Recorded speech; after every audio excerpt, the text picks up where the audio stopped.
Hello everyone. So today we are going to solve some PYQs of molecular basis of inheritance chapter.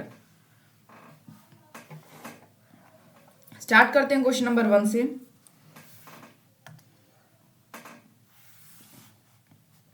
क्या दे रखा है भाई, if the distance between दो consecutive base pair जो है DNA के, अगर उनके डिस्टेंस के उनका डिस्टेंस कितना है भाई उन दोनों कॉन्जिक्यूटिव बेस पेयर का 0.34 नैनोमीटर, और total number of base pair जो है डीएनए डबल हेलिक्स में एक टिपिकल मेमेलियन सेल के कितना है 6.6 इंटू 10⁻9 आएगा भाई, 10⁻9 है ये, ठीक है base pair. Then length of the DNA, अब यहाँ पे हमें बतानी है कि लेंथ जो है डीएनए की अप्रोक्सीमेटली वो कितनी होगी भाई। ये सिंपल एक जो है डाटा है, ये जो हमारे पास कैरेक्टरिस्टिक्स होती है डीएनए की उसमें अच्छे खासे लिखा हुआ है, और ये आपको याद रखना है ऐसा कैसे, ठीक है कि भाई लेंथ वगैरह कितनी है और उनके बीच का कॉन्जिक्यूटिव बेस पेयर के बीच का कितना डिस्टेंस होता है, ये सारी बातें। तो यहाँ पे मैं इसको सोल्व करके दिखा देती हूँ।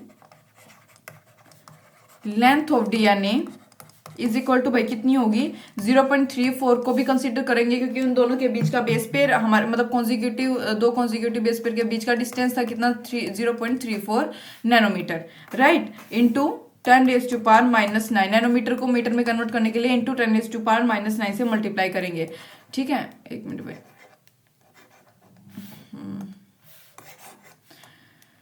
इंटू यहाँ पे हमारे पास क्या दे रखा था 6.6 इंटू बेस पेयर का जो 10⁻9, ठीक है। तो भाई इसको सोल्व करोगे जब इसको अच्छे से, तो आंसर आएगा 2.2 मीटर। तो डिस्टेंस जो है दो बेस पेयर के बीच का एक डीएनए हेलिक्स में वो कितना हो जाएगा भाई, वो कितना है 0.34, तो उसको हमने ऐसे लिखा था 0.34 इंटू 10⁻9 मीटर। ऊपर तो हमने पूरा सोल्व कर दिया है। और नीचे total number of base pair कितने थे, total number of base pair हमारे पास कितने थे जिससे हमने मल्टीप्लाई किया ये वाला। ये मैं बता रही हूँ कि ये जो चीजें मैंने ऊपर लिखी हैं जिनको एक दूसरे के साथ मल्टीप्लाई किया वो एग्जैक्टली थे क्या, और क्वेश्चन में भी दे रखे थे, आपको दोनों को मल्टीप्लाई करना था, आंसर आ जाएगा 2.2 मीटर, ठीक है। यानी कि कितनी लेंथ होगी भाई इसकी 2.2 मीटर, ठीक है। यानी कि करेक्ट ऑप्शन हमारे पास होगा इसका B. Next, which of the following statement is correct, कौन सी स्टेटमेंट इनमें से जो है करेक्ट है वो बतानी है। Adenine pair with thymine through 1 hydrogen bond, गलत है भाई, ये नहीं, ये हमारे पास करेक्ट नहीं होगा, एक हाइड्रोजन बॉन्ड नहीं होता इसमें। थाइमिन थ्रू 3 गलत है भाई, 2 आएगा यहाँ पे, ठीक है। Adenine does not pair with thymine, ये भी गलत है भाई, इसके साथ पेयर होता है डबल बॉन्ड में। Adenine pair with thymine through 2, बिल्कुल ठीक है। ये जो देखो मैंने फर्स्ट ए पॉइंट से ही मैंने आपको ये बताना चालू कर दिया था कि एडिनाइन थाइमाइन के साथ पेयरिंग में होता है 2 हाइड्रोजन बॉन्ड के थ्रू, ठीक है। अब मैं थोड़ा सा भाई इस कंसेप्ट को समझाऊंगी कि आंसर तो मैंने बता दिया और ये भी आपको पता चल गया, लेकिन ये कंसेप्ट कैसे आया, क्या है इसके अंदर, ये चीजें भी जाननी बहुत जरूरी है, ठीक है। देखो, based on the observation of, किसके ऑब्जर्वेशन के बेस पे भाई, ये नाम याद रखोगे साइंटिस्ट का, एरविन चारगैफ, ठीक है, नाम याद रखोगे ये। That for are double standard DNA, आप जानते होगे भाई डीएनए डबल स्टैंडर्ड ही होता है, राइट। थोड़ा सा बना के दिखा देती हूँ, ये पता नहीं क्या बन गया, लेकिन कोई बात नहीं, आगे बता दूंगी, अभी तो आपको पता भी होगा। खैर ये बात तो बहुत बेसिक है, डायग्राम कैसा होता है डीएनए का। डबल स्टैंडर्ड का मतलब होता है कि 2 स्ट्रैंड्स होती है डीएनए में, ऑब्वियसली भाई 2 स्ट्रैंड्स तो होती है, ठीक है। तो डबल स्टैंडर्ड डीएनए के लिए जो रेशियोज होती हैं किसके बीच की भाई, एडिनाइन और थाइमिन, मैं इसको ए और टी से रिप्रेजेंट कर रही हूँ, और ग्वानिन और साइटोसाइन सी से डिनोट कर रही हूँ भाई, इनके कैसे होते हैं भाई, कांस्टेंट होते हैं, योर इक्वल्स टू 1, ये चीज याद रखोगे भाई, ठीक है। आप ऐसे भी लिख सकते हो purines and pyrimidines is equal to 1, या purines is equal to pyramids, ये चीज भी आप लिख सकते हो। ये प्योरिन होते हैं, ये पिरामिड्स होते हैं, ठीक है। एडिनाइन और ग्वानिन प्योरिन, थाइमिन और साइटोसाइन पिरामिडिन्स, ठीक है, पिरामिडिन्स। तो ये होता है हमारे पास। तो इसमें क्या होता है भाई, जो एडिनाइन है वो थाइमिन के साथ पेयरिंग में होता है 2 हाइड्रोजन बॉन्ड, आपको जैसे यहाँ पे दिख भी रहे हैं, ठीक है। और ग्वानिन पेयर करता है साइटोसाइन के साथ, ये जो ग्वानिन है ये 3, यही चीज याद रखोगे, इसमें 3 हाइड्रोजन बॉन्ड है, और एडेनिन और थाइमिन के बीच में कितने हैं भाई, 2 हाइड्रोजन बॉन्ड है, ठीक है। और मैं कुछ और एक्स्ट्रा बताने वाली हूँ इसमें आपको। जो एडिनाइन और थाइमाइन होता है, इसके पास एक फेवरेबल कॉन्फ़िगरेशन होती है भाई, इनके बॉन्ड में है ना एक फेवरेबल कॉन्फ़िगरेशन होती है, ठीक है, मतलब एक अच्छी खासी बनावट कॉन्फ़िगरेशन वगैरह जिसको हम बोलते हैं। दोनों के पास क्या होता है भाई, मतलब ये -OH ग्रुप भी होता है और -NH ग्रुप भी होता है, ठीक है, अमाइन ग्रुप भी होता है और हाइड्रोक्सिल ग्रुप भी होता है, इनके पास दोनों के पास ये ग्रुप होता है, ठीक है। विच कैन फॉर्म, जो कि क्या बना सकते हैं भाई, हाइड्रोजन बॉन्ड जो बना सकते हैं, हाइड्रोजन ब्रिज सॉरी, ठीक है, जिनकी मदद से क्या बनता है भाई, हाइड्रोजन ब्रिज बन सकता है। जब एक पेयर एडिनाइन का वन वन पेस मतलब जब को कुछ भी मतलब कोई भी जो है पेयरिंग करे किसके साथ, एडिनाइन के साथ, विद साइटोसाइन के अलोंग, तो जो वेरियस ग्रुप होते हैं इन ईच अदर वे, मतलब बहुत सारे ग्रुप्स जो हैं मतलब वहां पे क्या हो जाते हैं, फॉर्म होते हैं, यानी हाइड्रोजन की ब्रीजिंग वहां पे हो जाती है। For them to bond with each other would be chemically unfavourable.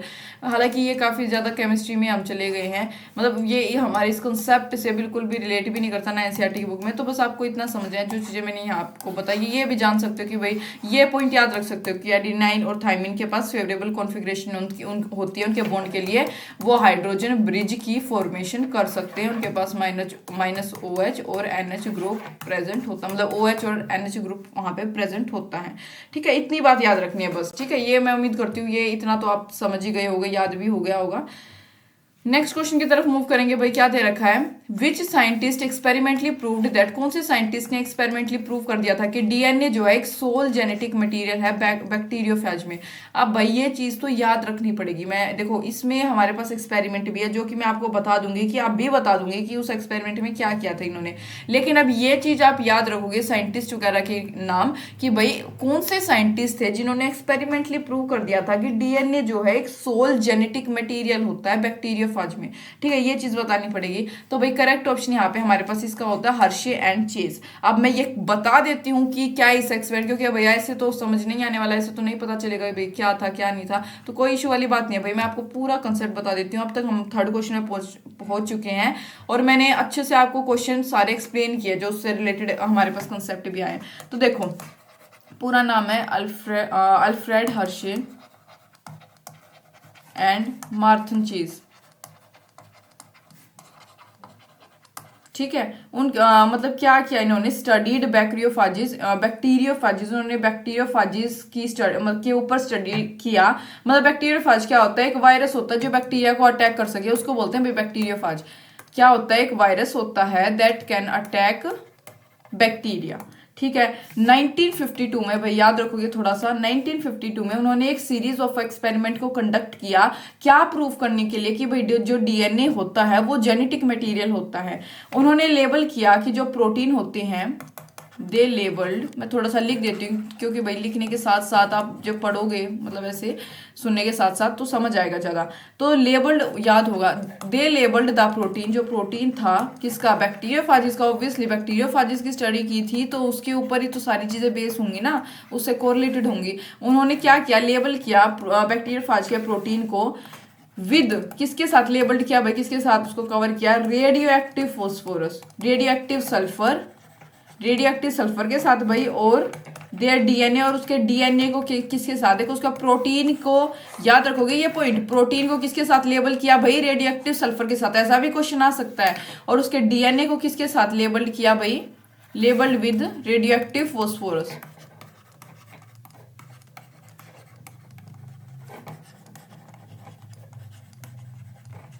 Radio active phosphorus. जो बैक्टीरियोफाजिस थे भाई उन्होंने क्या अलाउ किया, बैक्टीरिया को इन्फेक्ट करना। ऑब्वियसली भाई बैक्टीरियोफाजिस होते क्या, एक वायरस होता है जो बैक्टीरिया को क्या कर सकता है, इन्फेक्ट या अटैक कर सकता है। तो जो प्रोटीन कोट थी भाई, ये जो थी द प्रोटीन कोट, क्या यहाँ पे हमारे पास कंक्लूजन आया कि जो प्रोटीन कोट थी इज लेफ्ट बिहाइंड, वो पीछे रह गई भाई, इज लेफ्ट बिहाइंड, जब जो वायरल डीएनए था उसने एंटर किया एक बैक्टीरियम में। तो भाई इससे पता चला, देखो अब जेनेटिक मटेरियल कौन सा ट्रांसफर हुआ, खुद दिमाग लगाओ। मैंने बोला कि प्रोटीन जो था बैक्टीरियोफाज का, उसको रेडिएक्टिव सल्फर के साथ लेबल किया। डीएनए जो था उसका, उसको लेबल किया रेडिएक्टिव फास्फोरस के साथ। और जब उसको भाई ट्रांसफर किया तो प्रोटीन कोट जो है वो क्या रह गया, पीछे रह गया। जबकि वायरल डीएनए यानी डीएनए क्या है, बैक्टीरिया में एंटर किया। और डीएनए किससे था, किससे लेबल था, रेडियोएक्टिव फास्फोरस से। ठीक है, तो भाई इससे क्या पता चला कि भाई जो जेनेटिक मटेरियल था, जेनेटिक मटेरियल वो क्या था भाई, वो क्या था, जेनेटिक मटेरियल क्या होता है, डीएनए, जो आगे क्या होता है, ट्रांसफर होता है बेसिकली। ठीक है, वो जेनेटिक मटेरियल जो ट्रांसफर होता है वो कौन सा होता है, डीएनए। तो हर्शी एंड चेज और क्या जानना चाहते थे भाई कि कौन सा पार्ट जो है बैक्टीरियोफाज का बैक्टीरिया में एंटर करेगा और जेनेटिक मटेरियल मतलब मटेरियल को पास करेगा, प्रोटीन कोट या फिर डीएनए कोट। अब मैंने आपको रिजल्ट तो बता दिया, लेकिन मैं थोड़ा सा और बता रही हूँ कि वो जानना चाहते थे भाई कौन सा जो है आगे मतलब एंटर करेगा बैक्टीरिया में, वो डीएनए कोर था या प्रोटीन कोट था। तो प्रोटीन्स जो है जो कि लेबल्ड थे रेडियोएक्टिव सल्फर के साथ, रेडियोएक्टिव सल्फर 35 जिसका आइसोटोप है, जब उन्होंने ज्वाइन किया लेबल्ड वायरस और बैक्टीरिया को, तो उन्होंने क्या पाया, जो फोस्फोरस 32 था, 32 होता है इसका मास, फोस्फोरस 32 वो प्रेजेंट था बैक्टीरिया में। तो this outcome supported Avery's theory, Avery's theory को सपोर्ट किया था इस आउटकम में भाई। एवरीज थ्योरी, एवरी जो भी कोई साइंटिस्ट है भाई, उन्होंने कोई थ्योरी दी थी, that genes are located in the DNA. Avery ने क्या थ्योरी दी थी भाई कि जो जीन्स होते हैं वो लोकेटेड होते हैं कहाँ पे, डीएनए में, in the DNA of cell. Obviously genes यानी जेनेटिक मटेरियल। तो ये जो हमारे पास इसका आउटकम आया था इनका हर्शी और चेज के एक्सपेरिमेंट के द्वारा, इसने एवरेज थ्योरी को जो है सपोर्ट किया था कि हाँ भाई जो जेनेटिक मटेरियल होता है जो आगे ट्रांसफर होता है पेरेंट टू ऑफ स्प्रिंग, वो क्या होता है, डीएनए कोर ही होता है।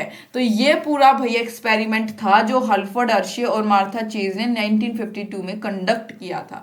ठीक है, मैं उम्मीद करती हूँ भाई पूरा एक्सपेरिमेंट मैंने आपको समझा दिया बहुत इजी लैंग्वेज में। हालांकि एक एनसीईआरटी में डायग्राम भी दे रखा है, वो करके बता रखा है इसका, वो आप खुद से रीड करें। मैं इजी लैंग्वेज में आपको याद कराना चाह रही हूँ, तो मैंने पूरा एज इट इज आपको बता दिया है। ठीक है, नेक्स्ट देखो भाई, final proof for DNA as the genetic material came from the experiment. किसके एक्सपेरिमेंट के द्वारा आया था भाई, अभी पीछे हमने किया क्या किया, हर्शियन चेज ओब्वियसली। ठीक है, एवरी और मिक्लियोड और मकार्टी इन्होंने अपना वो जीन्स मतलब इन्होंने थ्योरी दी थी, लेकिन फिर एट द एंड जो इसका जो आउटकम आया था उसने इसको सपोर्ट किया था। फिर ये हमारे पास पुष्टि हुई थी कि डीएनए क्या है, जेनेटिक मटेरियल, इनके एक्सपेरिमेंट के द्वारा। याद रखोगे इसको। ठीक है, नेक्स्ट है भाई डीएनए फ्रेगमेंट्स। डीएनए फ्रेगमेंट्स कैसे होते हैं, ये एक पीछे हम चैप्टर कर रहे थे आइसोलेशन ऑफ डीएनए वाला बायोटेक्नोलॉजी में, वहां पे भी मैंने आपको बताया था कैसे होता है। ये तो पता ही होना चाहिए भाई अभी तक कि डीएनए नेगेटिवली चार्ज होते हैं।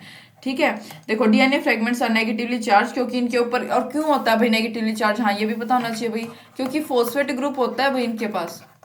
ठीक है, जानते हो आप, फॉस्फेट ग्रुप प्रेजेंट होता है इसके पास, इस वजह से कैसे होते हैं, नेगेटिवली चार्ज होते हैं। ठीक है, नेक्स्ट बात करेंगे विच of the following RNase should be most abundant इन। कौन सा आरएनए जो है यानी ribo nucleic acid should be abundant. Abundant मतलब अबंडेंसी का मतलब होता है कि मतलब अत्यधिक मात्रा में, भरपूर मात्रा में। ठीक है, कौन सा होता है एनिमल सेल में। ठीक है, कौन सा होना चाहिए, तो भाई करेक्ट ऑप्शन इसका हमारे पास होता है आरआरएनए। आरआरएनए का क्या मतलब है, राइबोसोमल आरएनए। ठीक है, ये मोस्ट अबंडेंट होता है एनिमल सेल में, मतलब ये 80% जो होता है टोटल आरएनए का वो यही कॉन्स्टिट्यूट करता है। अब ये चीज तो आप याद रखोगे। ठीक है, ये चीज मतलब एज इट इज ऐसे क्वेश्चन आएगा, इसके ऊपर ऐसा कुछ और नहीं पूछा जाएगा। ये पूछेंगे कि कौन सा आरएनए मोस्ट अबंडेंट होता है एनिमल सेल में, तो पता होना चाहिए आरआरएनए यानी राइबोसोमल आरएनए से 80% जो है पूरे आरएनए का एनिमल सेल में कॉन्स्टिट्यूट करता है आरएनए। ठीक है,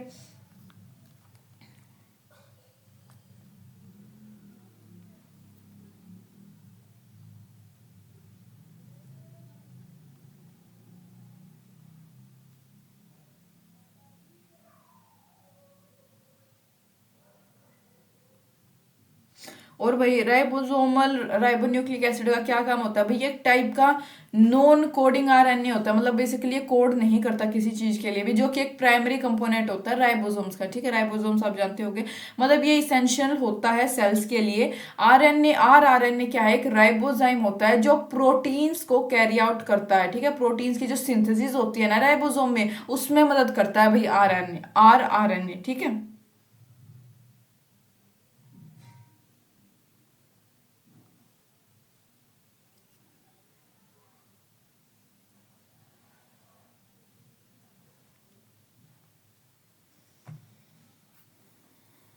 और मैं टीआरएनए भी बता देती हूँ यहाँ पे, मैं थोड़ा सा बेसिक आपको चारों का ही बता देती हूँ। टीआरएनए में क्या होता है भाई, ये होता है ट्रांसफर आरएनए, ठीक है। एक स्मॉल आरएनए का मॉलिक्यूल होता है जो कि एक की रोल प्ले करता है प्रोटीन की सिंथेसिस में, ये भी ठीक है। ट्रांसफर आरएनए क्या मतलब, एज अ मतलब लिंक काम करता है ये मैसेंजर आरएनए मॉलिक्यूल के बीच में, ठीक है।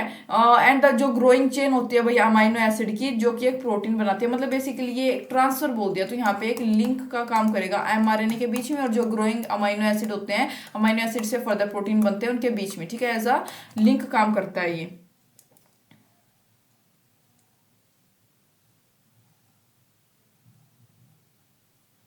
और एमआरएनए क्या होता है भाई, देखो मैसेंजर आरएनए मतलब होता है इसका, ये एक सब टाइप होता है आरएनए का, ऑब्वियसली ये सब टाइप ही आरएनए के। एक एमआरएनए मॉलिक्यूल कैरी करता है डीएनए, मतलब एक पोर्शन को कैरी करता है, किसके पोर्शन को, डीएनए कोड के, मतलब जो दूसरे पार्ट होते हैं सेल के वहां तक, ठीक है, प्रोसेसिंग आगे हो सके, जिससे कि एमआरएनए क्या है ये मतलब एक ट्रांसक्रिप्शन प्रोसेस के द्वारा ये फॉर्म होता है। ड्यूरिंग मतलब ट्रांसक्रिप्शन प्रोसेस में क्या होता है भाई, एक सिंगल स्ट्रैंड जो है डीएनए की वो डी कोड हो जाती है आरएनए पॉलीमरेज के द्वारा, ठीक है। और जो एमआरएनए है वो वहां पे क्या हो जाता है, सिंथेसाइज हो जाता है, ठीक है। तो ये मैं आपको भाई इसका बेसिक बता रही हूँ ताकि इतनी ज्यादा कंफ्यूजन ना रहे। और अगर मैं बात करूँ M I R N A, क्या एम आई का मतलब होता है माइक्रो आरएनए भाई, ये small highly conserved non coding RNA molecule होते हैं जो कि जीन एक्सप्रेशन की रेगुलेशन में मदद करते हैं, ठीक है। तो भाई ये इसका जो है बेसिक था जो मैंने आपको बता दिया है। आगे 7th क्वेश्चन देखो, association of histone H1 with a nucleosome indicates, क्या इंडिकेट करता है, देखो यहाँ पे पूछा गया है ये जो हिस्टोन का टाइप है H1, इसका एसोसिएशन एक न्यूक्लियोसोम के साथ इंडिकेट करता है क्या, देखो एसोसिएशन जो होगा H1 प्रोटीन का वो इंडिकेट करता है कंप्लीट फॉर्मेशन न्यूक्लियोसोम की, जो मतलब विच रिक्वायर्स, जिसके लिए मतलब किसकी रिक्वायरमेंट होती है, डीएनए कंडक्शन की। तो जो डीएनए है वो देयरफॉर किस फॉर्म में होगा, कंडेंस्ड फॉर्म में हो जाएगा, यानी कि हमारे पास करेक्ट ऑप्शन इसका क्या आएगा, in the chromatin fibre, chromatin fibre में कंडेंस्ड हो जाता है भाई, ठीक है, न्यूक्लियोसोम।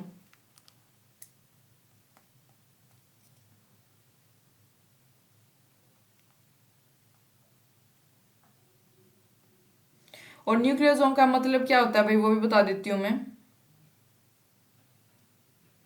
देखो सबसे पहले हिस्टोन का समझो, हिस्टोन क्या होता है, देखो each histone protein can come together, मतलब जितने भी हिस्टोन प्रोटीन होते हैं वो एक साथ आते हैं, मतलब makeup something cold and nucleosome, जिसको हम बोलते हैं न्यूक्लियोसोम, मतलब जब हिस्टोम जितने भी हिस्टोन्स होते हैं वो एक साथ कलेक्ट हो जाए, एक साथ मतलब एक्ट करे, तो उसको बोला जाता है न्यूक्लियोसोम, ठीक है। न्यूक्लियोसोम क्या होता है, is like a tiny spool, मतलब एक छोटे स्पूल के जैसा होता है, जिससे कि मतलब जिसके around DNA can bind around, मतलब जिस इसके अराउंड, जैसे न्यूक्लियोसोम हो गया ना पूरा न्यूक्लियोसोम, इसके अराउंड डीएनए क्या कर सकता है, बाइंडिंग करता है बेसिकली, ठीक है। तो हिस्टोन्स जो है एक इंपॉर्टेंट पार्ट होता है इन कीपिंग द जीनोम, मतलब जीनोम को ऑर्गेनाइज रखने के लिए, और wrapped neatly within a cell, ठीक है।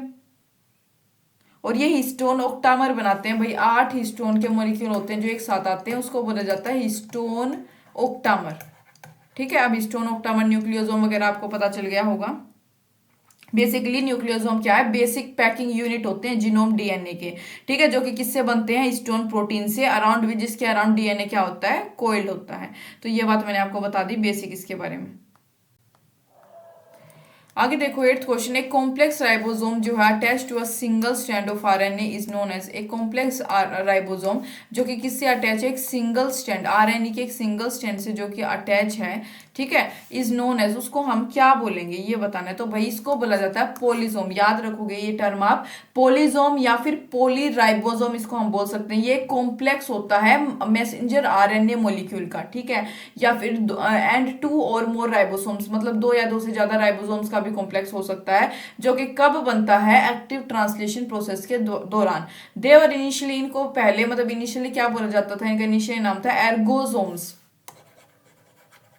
ठीक है, इन 1963 तक, 1963 में। However further research by Jonathan Warner और एलेक्स रीच के द्वारा जो है इसको कैरेक्टराइज कर दिया गया एज पोलिसोम।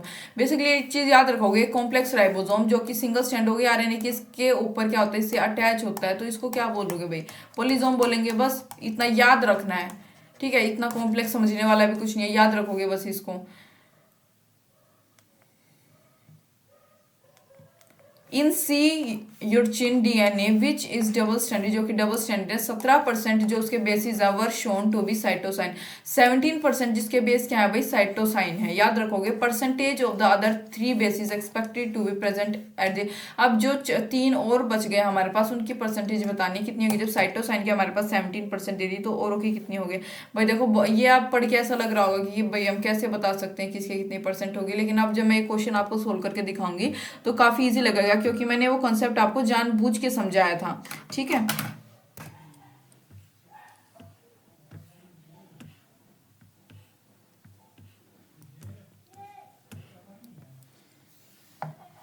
देखो चारगाउस रूल्स मैंने आपको बताया था, उसके अनुसार क्या होता है,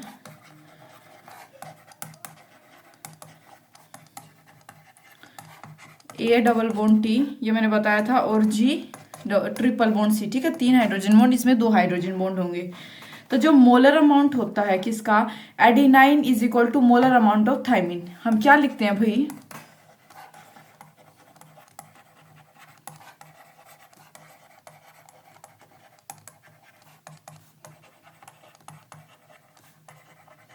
is equal to molar amount of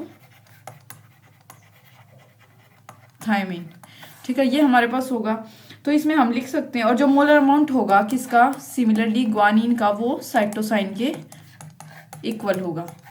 ठीक है, ये आपको हमेशा अपने माइंड में रखना है जब भी आप ऐसा कोई क्वेश्चन सोल्व करो। तो यहाँ पे हम लिख सकते हैं जी हमारे पास एक गिवन है, हैंस जी हमें कितना दे रखा भाई 17%। मैंने क्या बोला है, इज इक्वल टू, ठीक है, इसका मोलर अमाउंट साइटोसाइन के इक्वल होगा, तो साइटोसाइन का कितना हो जाएगा भाई 17%। अब आप देख लो, हम हमेशा 100% लेके चलते हैं। ठीक है, 100% में से 17 और 17 ये कितना हो गया 34%, ये यहाँ निकल गया। तो अब यहाँ पे एडिनाइन और थाइमिन, इसमें से भी आप जो 34 का कितना बच गया, फिर वो हमारे पास 33 बच गया, आई गेस, राइट। 33 नहीं, अपना 63 69 नहीं, एक मिनट भाई, 17 और 17% ये हो गया, तो हमारे पास ये होगा 33% ये आएगा निकल के। जब हम इन मतलब 100 में से हम माइनस कर दें 17 और 17 कितना हो गया 34। ठीक है, 100 माइनस 34 कितना हो जाएगा 66। ठीक है, 66 हमारे पास बच गया। अब यहाँ इसको हटा के ये हो गया था हमारे पास 34%, 100 में से 34 गए, 66 बच गया। अब 66 का हाफ कितना होगा भाई 33। ठीक है, 33 हो जाएगा, तो 33% हमारे पास एडिनाइन हो जाएगा और 33% हमारे पास क्या हो जाएगा थाइमिन हो जाएगा। तो इस प्रकार ये क्वेश्चन आपको सोल्व करना है। ठीक है, सिंपली आपने जो आपको दे रखा वो उसके अपोजिट जो भी है उसके इक्विवेलेंट कर दोगे, फिर 100 में से वो जितना टोटल हुआ उसको माइनस करके जो भी बचता है उसको दोनों में इक्वली हाफ हाफ डिस्ट्रीब्यूट कर दोगे। ठीक है, बहुत सिंपल क्वेश्चन है भाई, ऐसा क्वेश्चन आ जाए तो बिल्कुल भी गलती होने के चांसेस नहीं होते, बहुत सिंपल है। बस ये चीज आपको माइंड में रखनी है। तो हमारे पास ग्वानिन 17 ये बिल्कुल ठीक है, बी ऑप्शन हमारे पास इसका क्या होगा करेक्ट होगा। नेक्स्ट है भाई, which one of the following is not applicable to RNA, मतलब इनमें से कौन सा आरएनए के ऊपर एप्लीकेबल नहीं है ये बताना है। ठीक है, आरएनए के ऊपर 5-फॉस्फोराइल बिल्कुल ठीक है भाई, 5' to 3' एंड ये ऐसे ही अटैच होता है। हेट्रोसाइक्लिक नाइट्रोजीनियस बेस होते हैं। ठीक है, और यहाँ पे चारगाउस रूल्स आरएनए में नहीं होता भैया, डीएनए के केस में होता है। डीएनए में ही तो बेस पेयर होते हैं ना, बेस पेयर डीएनए में होते हैं, तो ये डीएनए के कंटेक्स्ट में ठीक होगा। कॉम्प्लीमेंट्री बेस पेयरिंग ये भी ठीक है भाई। ठीक है, नॉट एप्लीकेबल, चारगाउस रूल जो है एप्लीकेबल नहीं है आरएनए के केस में। नेक्स्ट है भाई, ट्रांसफॉर्मेशन वाज डिस्कवर्ड बाय, जो ट्रांसफॉर्मेशन का कंसेप्ट था वो किसने डिस्कवर किया था। तो देखो भाई ये याद रखोगे ग्रिफ्थ ने किया था, लेकिन अब यहाँ पे मैं इसको समझा भी देती हूँ कि एक्चुअली में क्या टॉपिक है हमारे पास ये।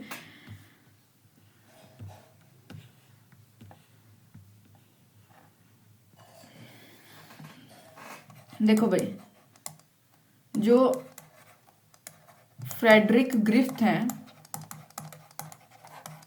1928 में, मतलब वो एक ब्रिटिश मेडिकल ऑफिसर थे, बेसिकली ब्रिटिश मेडिकल ऑफिसर थे जिन्होंने डिस्क्राइब किया था किसका फिनोमिना भाई, याद रखोगे बैक्टीरियल ट्रांसफॉर्मेशन के फिनोमिना को उन्होंने डिस्क्राइब किया था। अब ये मैं बता देती हूँ इसमें कैसे क्या हुआ था, ठीक है। हालांकि आपके एनसीईआरटी की बुक में अच्छे से दे रखा है पैराग्राफ, इतना मुश्किल भी नहीं है। खैर फिर भी एक बार इसका ब्रीफ डिस्कशन में यहाँ कर लेती हूँ, इजी लैंग्वेज में याद कराने की कोशिश करती हूँ। आप बस सुनना। उन्होंने एक्सपेरिमेंट किया था किसके साथ भाई, स्ट्रिप्टो, ये टर्म याद होनी चाहिए, स्ट्रिप्टोकोकस न्यूमोनिया, ठीक है। ये बेसिकली एक बैक्टीरियम था, मतलब बैक्टीरियम था जिसके ऊपर क्या था, कोजिंग निमोनिया, एक बैक्टीरियम कोजिंग निमोनिया आप इसको बोल सकते हो, बैक्टीरियम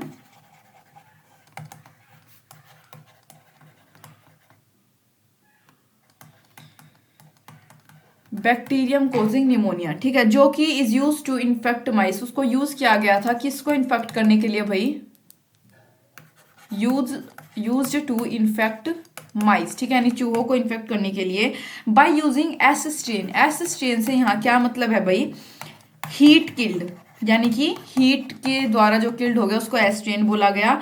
और आर स्ट्रेन वो था जो लाइव था, ठीक है, आर स्ट्रेन क्या था हमारे पास यहाँ पे, लाइव था। इट वॉज कंक्लूडेड, क्या कंक्लूजन आया कि भाई जो आर स्ट्रेन है हैज बीन ट्रांसफॉर्म्ड, वो ट्रांसफॉर्म हो गया, यानी उसमें बदलाव आ गए बाय सम कुछ एस स्ट्रेन के मटेरियल के कारण। जो आर स्ट्रेन था यानी जो लाइव वाला था उसमें कुछ चेंजेस आ गए जिसने आर स्ट्रेन को वायरुलेंट बना दिया एंड अनेबल टू सिंथेसाइज। और जो स्मूथ पॉलीसैकेराइड थे जिसकी ये हमारे पास इसकी ये आर स्ट्रेन की जो वॉल थी स्मूथ पॉलीसैकेराइड की जिससे बनी थी, उसको क्या कर दिया, मतलब क्या किया उसको, बेसिकली सिंथेसाइज्ड स्मूथ पॉलीसैकेराइड्स, ठीक है। वायरुलेंट किसने बनाया भाई, किसका इफेक्ट इसके ऊपर देखने को मिला था, इसका एस स्ट्रेन का, हीट किल्ड का, ठीक है, आर स्ट्रेन के ऊपर। वायरुलेंट का मतलब होता है विषैला, ठीक है, ये आपको ये बात पता होगा, विषैला, ठीक है, जिसको अगर हम इंजेक्ट करेंगे किसी भी ऑर्गेनिज्म के अंदर तो उसको वो जो है न्यूमोनिया हो जाएगा बेसिकली। तो ये हमारे पास उन्होंने क्या दिया था, एक्सपेरिमेंट दिया था, ऐसे याद रखोगे आप थोड़ा थोड़ा, ठीक है, हर एक क्वेश्चन का बेस। नेक्स्ट है भाई uridine present only in RNA is uh uridine, ठीक है भाई, ये जो प्रेजेंट होता है ये क्या होता है, ये होता है न्यूक्लियोसाइड होता है भाई बेसिकली। देखो जो कॉम्बिनेशन होता है किसका, पेंटोज शुगर का नाइट्रोजनियस बेस के साथ। नाइट्रोजनियस बेस क्या होते हैं भाई, या तो वो प्यूरिन्स होंगे जो मैंने बताया था, या फिर pyrimidines होते हैं, ठीक है, pyrimidines। तो जो कॉम्बिनेशन होता है पेंटोज शुगर का नाइट्रोजनियस बेसिस के साथ उसको बोला जाता है न्यूक्लियोसाइड। अब मैंने आपको न्यूक्लियोसाइड बता दिया है क्या होता है, जो कॉम्बिनेशन होगा पेंटोज शुगर का नाइट्रोजनियस बेसिस के साथ उसको बोलेंगे न्यूक्लियोसाइड। एग्जांपल हो सकता है जैसे एडिनोसाइन हो गया, जैसे गुआनोसाइन होता है, साइटिडाइन होता है, थायमिडाइन हो गया, यूरिडाइन हो गया, ये सब किसके एग्जांपल हैं, न्यूक्लियोसाइड के। प्योरिन नहीं होता, पिरिमिडाइन भी नहीं होता, ठीक है, न्यूक्लियोटाइड भी नहीं बोलते, न्यूक्लियोसाइड होता है ये।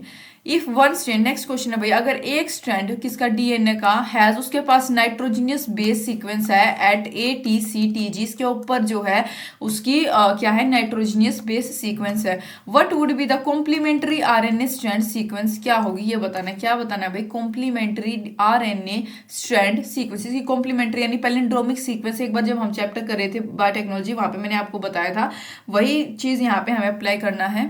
देखो जो सीक्वेंस होगी डीएनए की वो क्या दे रखी है, ATCTG, ये हमारे पास है। तो जो मैसेंजर आरएनए होगा उसकी सीक्वेंस क्या होगी भाई, इसके अपोजिट, राइट। तो यहाँ पे हमारे पास ए के कॉम्प्लीमेंट्री क्या आ जाएगा भाई, U, T के कॉम्प्लीमेंट्री A, C के G जो मैंने आपको बताया था, T के A, और यहाँ G की क्या आएगी C, ठीक है। ये हमारे पास कॉम्प्लीमेंट जैसे मैंने बताया था, A double bond T, G triple bond C, ये था हमारे पास। और यहाँ पे यूरेसिल आ जाता है भाई आरएनए केस में कई बार, ठीक है। इसके मतलब यहाँ पे A के कॉम्प्लीमेंट्री थायमिन, और अगर आरएनए के केस में बात करें जैसे यहाँ पे हमसे आरएनए के केस में पूछा गया था तो थायमिन के प्लेस पे यहाँ पे U आ जाता है, ठीक है, यूरेसिल आ जाता है। तो ये हमारे पास इसकी करेक्ट सीक्वेंस होगी, तो देख लेंगे कौन सी है, क्योंकि as adenine base pair with uracil and guanine with cytosine, ठीक है, ये हमारे पास आएगा correct option B. Next question की बात करेंगे भाई, द अनइक्विवोकल प्रूफ, जो अनइक्विवोकल प्रूफ था किसका, डीएनए का, कि वो genetic material came from the studies on किसकी स्टडीज के मतलब किसके ऊपर स्टडीज की गई, कब आया, तो भाई ये था बैक्टीरियल वायरस। ऑब्वियसली भाई हमने पढ़ा था, देखो बैक्टीरियोफाज को ही बैक्टीरियल वायरस बोला जाता है। वो उन्होंने हर्शे और चेज ने बैक्टीरियोफाज का यूज किया था ये प्रूव करने के लिए कि डीएनए एक जेनेटिक मटेरियल है, जो पूरा एक्सपेरिमेंट मैंने आपको समझा भी दिया था, राइट।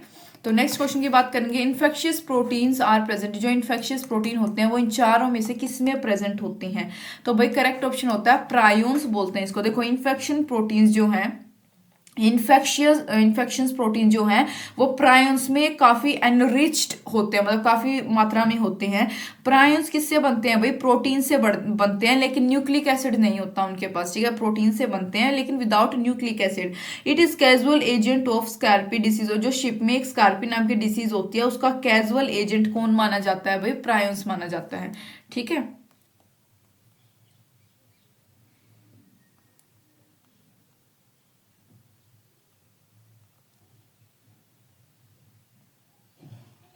और अगर मैं ये बात करूं कि भाई जेमिनी वायरस क्या होता है, ठीक है। जेमिनी वायरस जो होता है ये प्लांट वायरस की एक फैमिली होती है भाई, जो एनकोड कर देती है उनके जेनेटिक इंफॉर्मेशन को एक सर्कुलर जीनोम में, ठीक है, ऑफ सिंगल स्ट्रैंडेड डीएनए, ठीक है।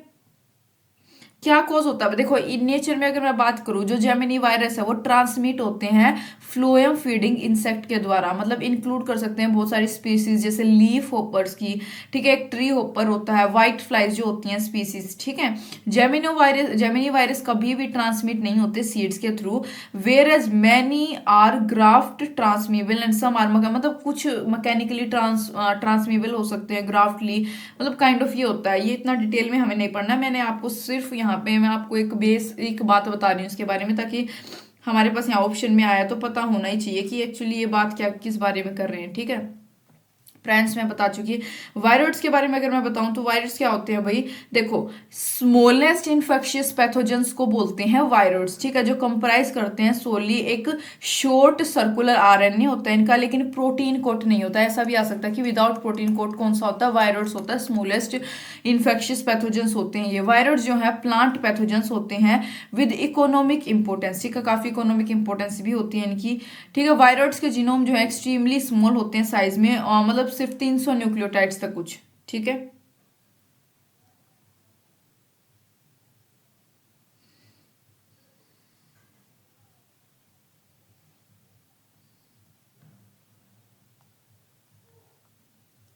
सैटेलाइट वायरस की अगर मैं बात करूं तो ये क्या होते हैं? सब वायरल पैथोजन होते हैं, जो कि एंटायरली किसके ऊपर डिपेंड होते हैं भाई? रेप्लिकेशन मशीनरी जो होती है हेल्पर वायरसेस की, उसके ऊपर ही डिपेंड होते हैं। मतलब सिर्फ 4 नॉन प्लांट हैं किसके? सैटेलाइट वायरसेस के। एक तो सैटेलाइट टबैको नेक्रोसिस वायरस, एक satellite tobacco mosaic virus, satellite panicum mosaic virus, और एक होता है सैटेलाइट मेज व्हाइट लाइन मोसेक वायरस, ठीक है। ये होता है, मतलब बेसिकली भाई सैटेलाइट वायरस जो होते हैं वो डिफरेंट होते हैं वायरसोइड से। कभी आप इन दोनों को एक जैसा समझने की भूल करो, क्योंकि इनके पास जेनेटिक मटेरियल होता है, इनके पास कोई प्रोटीन कोट वगैरह कुछ नहीं होता, तो इसके पास जेनेटिक मटेरियल होता है, इसमें नहीं होता। ये इन दोनों के बीच का डिफरेंस है। और ये जो होस्ट के बाहर सरवाइव करते हैं तो ये ज्यादा कॉम्प्लेक्स भी होते हैं। वायरियड्स की बात करूं तो ये काफी स्ट्रेट फॉरवर्ड होते हैं, क्योंकि इनको सिर्फ और सिर्फ they only need to replicate, ये होस्ट सेल में रेप्लिकेट करते हैं और इनको किसी जेनेटिक मटेरियल की जरूरत नहीं होती। तो इन दोनों के बीच का जो है डिफरेंस था ये, जो मैंने आपको बता दिया, ठीक है। मैं उम्मीद करती हूँ कि नेक्स्ट क्वेश्चन की तरफ मूव कर सकते हैं। विच one of the following does not follow the central dogma of molecular. Central dogma जो है मोलिकुलर बायोलॉजी का, इन चारों में से कौन सा फॉलो नहीं करता? सबसे पहले तो ये पता होना चाहिए कि भाई सेंट्रल डोगमा, सबसे पहले तो आप ये जान लो इसका आंसर HIV है, ह्यूमन इम्यूनोवायरस, ठीक है। ह्यूमन इम्यूनोवायरस बोलते हैं इसको। ये कभी भी सेंट्रल डोगमा को फॉलो नहीं करता। सेंट्रल डोगमा भाई एक one way flow of information होता है, डीएनए से मैसेंजर आरएनए तक और देन टू प्रोटीन। अभी मैं बना के दिखा देती हूँ सेंट्रल डोगमा, ये आपको मतलब चलो बना के दिखाती हूँ तब बताती हूँ।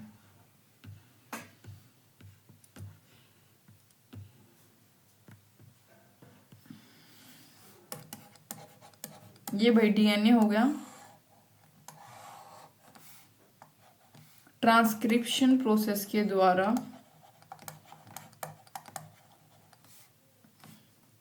या इसको हम बोल सकते हैं रिवर्स ट्रांसक्रिप्शन, रिवर्सिबल प्रोसेस है क्योंकि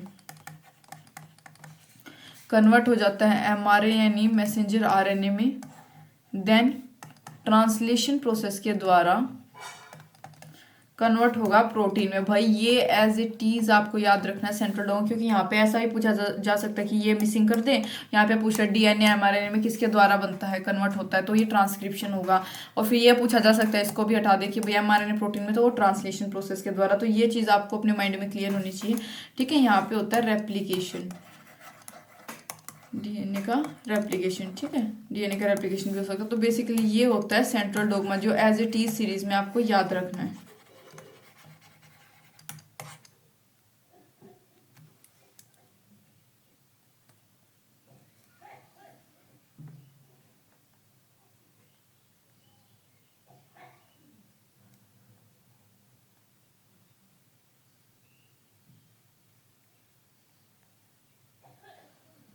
और भाई ट्रांसक्रिप्शन और ट्रांसलेशन को थोड़ा सा यहाँ पे बता देती हूँ क्या मतलब होता है इनका।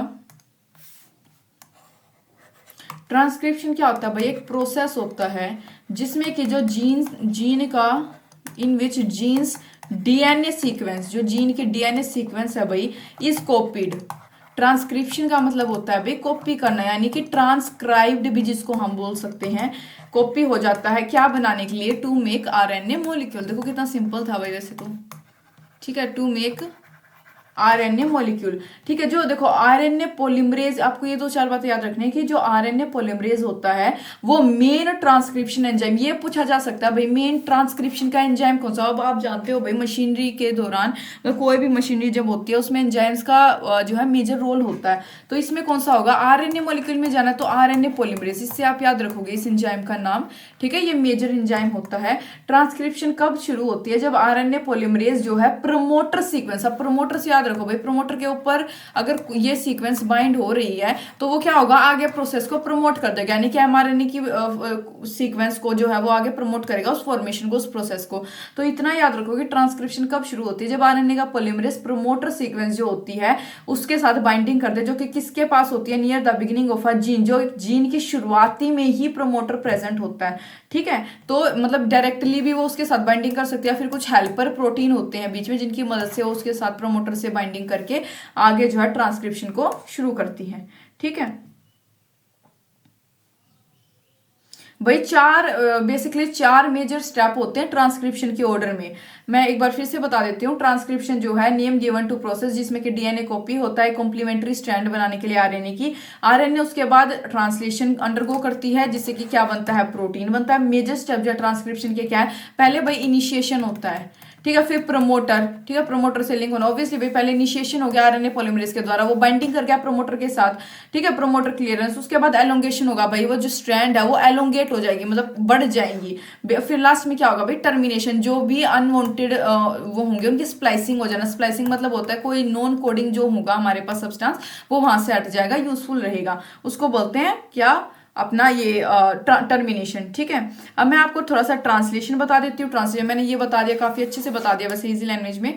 ट्रांसलेशन क्या होता है भाई, एज रिलेटेड टू, मतलब ये जीनोमिक्स से रिलेटेड है, प्रोसेस होता है जिसके द्वारा इंफॉर्मेशन एनकोडेड, जो इंफॉर्मेशन एमआरएनए मैसेंजर आरएनए में एनकोड हो चुकी है, डायरेक्ट द एडिशन, उसमें क्या है, अमाइनो एसिड की एडिशन होती है प्रोटीन सिंथेसिस के द्वारा। अमाइनो एसिड से तो प्रोटीन बनता है, आपको पता है, राइट। तो ये हमारे पास इसमें क्या होता है, हाँ एक आध और बात बता देती हूँ मैं ट्रांसलेशन की।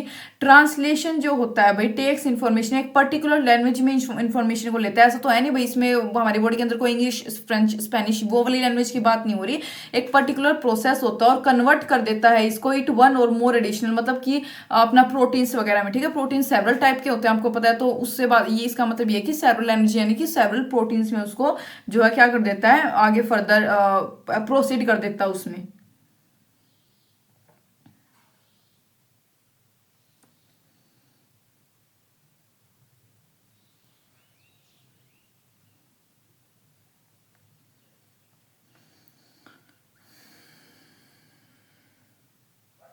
तो भाई अब मुझे लगता है कि इसके ऊपर हमने काफ़ी अच्छे से डिस्कस कर लिया है, आपको ये क्लियर भी हो गया होगा थोड़ा बहुत अच्छे से, ठीक है।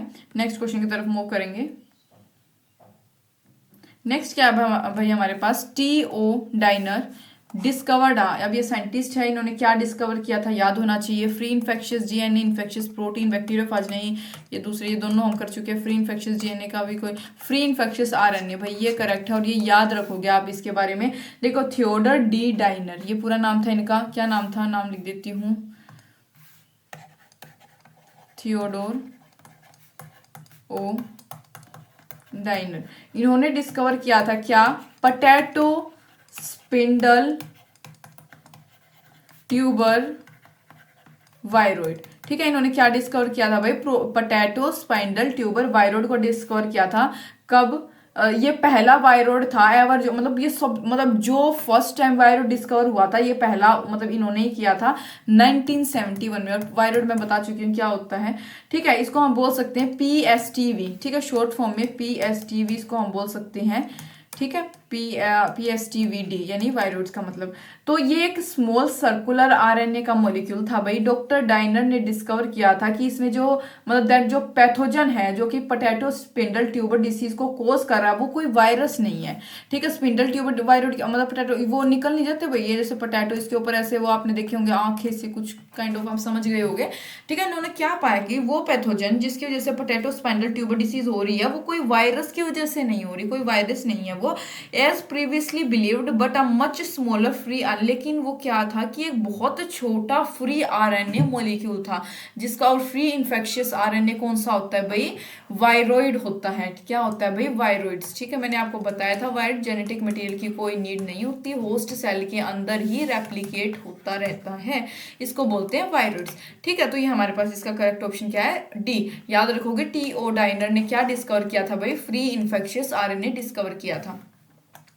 नेक्स्ट बात करेंगे, which one of the following pairs of nitrogenous bases of nucleic acids is wrongly matched with the category mentioned against. इसमें पूछा गया है कौन सा पेयर नाइट्रोजनियस बेस का ऑफ न्यूक्लिक एसिड इसमें रोंगली मैच्ड है, कैटेगरी मेंशन उसके अगेंस्ट जो कैटेगरी मेंशन करके। अब ये तो मैंने आपको बहुत बार इस टाइप का, मतलब इस नाइट्रोजनियस बेसिस के रिगार्डिंग तो काफी क्वेश्चन अब हम कर ही चुके हैं। देखो थायमिन, यूरेसिल, बिल्कुल ठीक है भाई, ये पिरामिडन्स होते हैं। यूरेसिल और साइटोसाइन भी बिल्कुल, ये यूरेसिल, इसके थायमिन और साइटोसिन साइन हमने मतलब पढ़ रखे हैं दोनों। ठीक है, ट्रिपल बॉन्ड हाइड्रोजन बॉन्डिंग से एक दूसरे से जुड़े होते हैं। यूरेसिल मैंने बताया था आरएनए के कंटेक्स्ट में हम यहाँ पे थायमिन के प्लेस पे यूरेसिल करते हैं, तो ये भी बिल्कुल ठीक है भाई, पिरामिडन्स होता है।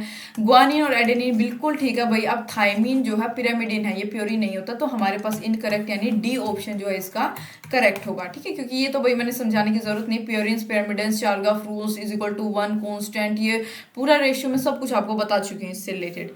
ठीक है, नेक्स्ट है भाई, जो लेंथ है डीएनए मॉलिक्यूल की greatly exceeds the dimension of nucleus. मतलब कि मतलब जो लेंथ है डीएनए की वो बहुत ज्यादा होती है एज कम्पेयर टू जो न्यूक्लियस होता है यूकैरियोटिक सेल का, उसकी डायमेंशन को भी एक्सीड कर देती है।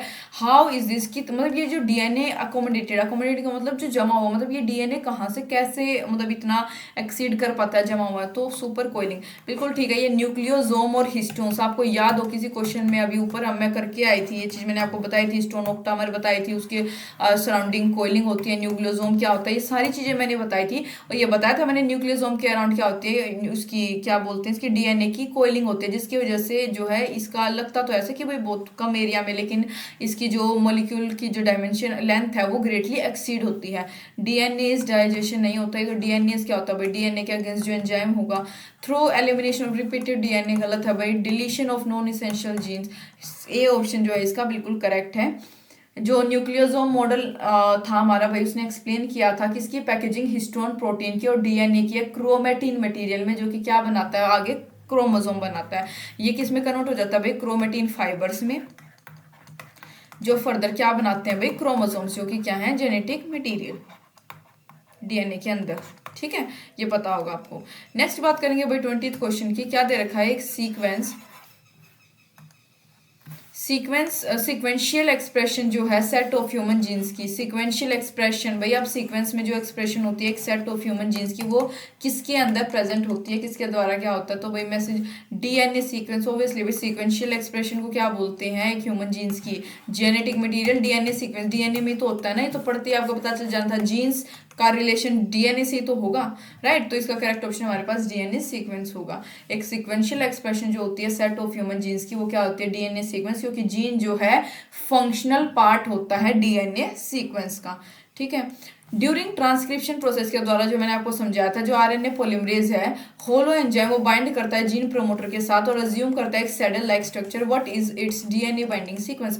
उसकी अब ये तो बात मैंने बता दी थी आपको कि डी आरएनए पॉलीमरेज किसके साथ बाइंडिंग करता है भाई, प्रमोटर के साथ, लेकिन किस सीक्वेंस में, उसकी डीएनए बाइंडिंग सीक्वेंस क्या होती है वो बताना है भाई। ये होती है TA टाटा। आप इसको एज इट इज याद रख लो बेशक, Tata DNA binding sequence RNA polymerase के लिए टाटा बॉक्स होती है। ये याद रह जाएगा भाई आपको, इसलिए ऐसी कोई बात नहीं। आप जब भी आए टाटा, बिल्कुल बेसिक खुद ही राइमिंग सी बन गई है, टाटा टी, या फिर वो जो नॉर्मल टाटा बोलते हैं, कुछ भी काइंड ऑफ आप इसे याद रख सकते हो, टाटा होती है। ठीक है, उसकी डीएनए बाइंडिंग सीक्वेंस याद रख लेना भाई, इसको रट लेना। 2 polynucleotide chains in DNA are. यहाँ पे पूछा गया है 2 पॉलीन्यूक्लियोटाइड चेन्स जो है डीएनए में कौन सी होती है। आर कैसी होती है भाई, पैरेलल होती है, एंटी पैरेलल होती है, कंटिन्यूस या फिर सेमी कंजर्वेटिव होती है। तो भाई इसका करेक्ट ऑप्शन हमारे पास होता है एंटी पैरेलल। ऑब्वियसली भाई ये चीज तो आप जानते होगे। देखो जैसे जो 2 चेन्स होती है वो एंटी पैरेलल होती है। एक तो होती है भाई 5 से 3 पर, ठीक है, एक ये होती है। दूसरी की डायरेक्शन होती है भाई 3 to 5 तो ये एक दूसरे के क्या हुई भाई, एंटी पैरेलल होती हैं। ठीक है, एंटी पैरेलल होती है, कुछ काइंड ऑफ ऐसे होती हैं ये। ठीक है,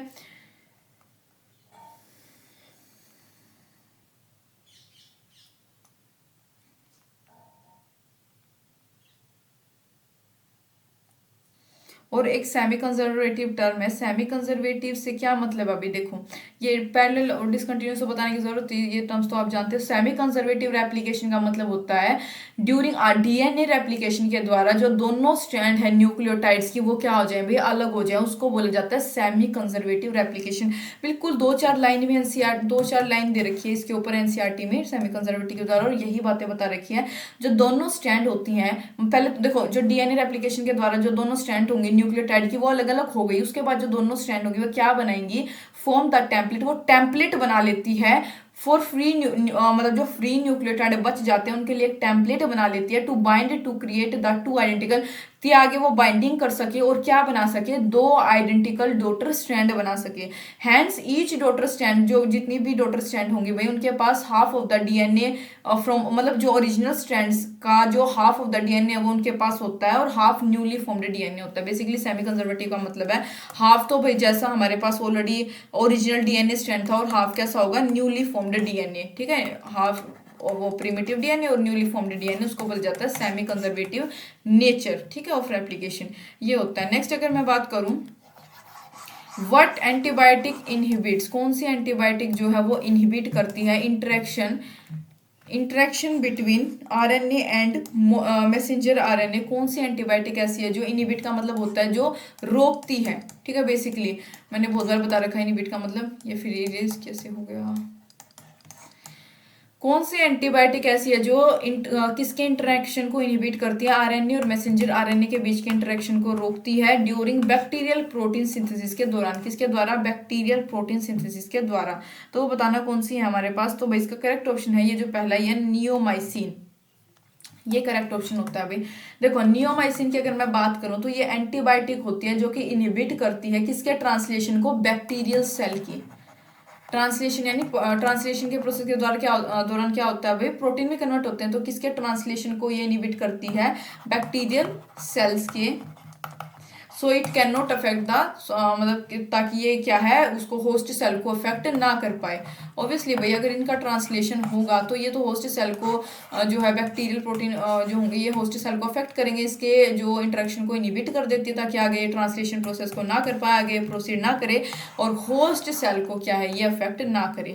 ठीक है, तो ये हमारे पास होता है।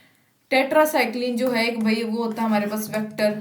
ठीक है, ये एंटीबायोटिक होती है। ये हमने वो PBR 322 जो हम पीछे बायोटेक्नोलॉजी पढ़ रहे थे उसमें मैंने आपको बताया था एक वेक्टर होता है।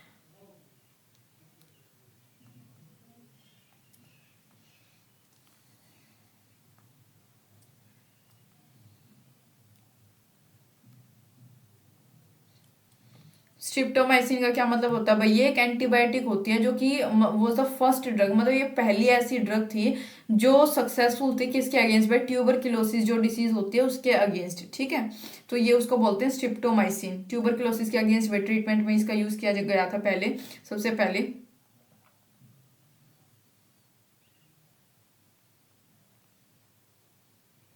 और एरिथ्रोमाइसिन की अगर मैं बात करूँ तो ये यूज की जाती है to prevent and treat infections, मतलब बहुत से जो बॉडी पार्ट में इन्फेक्शन वगैरह हो जाते हैं उनको ट्रीट करने के लिए, उनके प्रिवेंशन में यूज किए जाते हैं, इंक्लूडिंग जो रेस्पिरेटरी ट्रैक्ट इन्फेक्शन हो गए भाई, ठीक है, स्किन के इन्फेक्शन हो सकते हैं, इंटेस्टाइनल अमीबियासिस हो जाती हैं, ठीक है, जो बोलते हैं भाई कीड़े वगैरह हो गए, ठीक है, एक्यूट पेल्विक इन्फ्लेमेटरी डिसीज वगैरह, मतलब बेसिकली इन्फेक्शन के अगेंस्ट इनका यूज किया जाता है। और मैं टेट्रासाइक्लिन भी बता देती हूँ ये क्या होती है। इसका यूज कहाँ पे किया जाता है, इन्फेक्शंस को ट्रीट करने के लिए and help to control acne, acne वगैरह को कंट्रोल करने के लिए और इन्फेक्शन के ट्रीटमेंट में, ठीक है। तो ये चारों मैंने आपको बता दी हैं कि क्या इनके यूजेस होते हैं एक दूसरे के अगेंस्ट।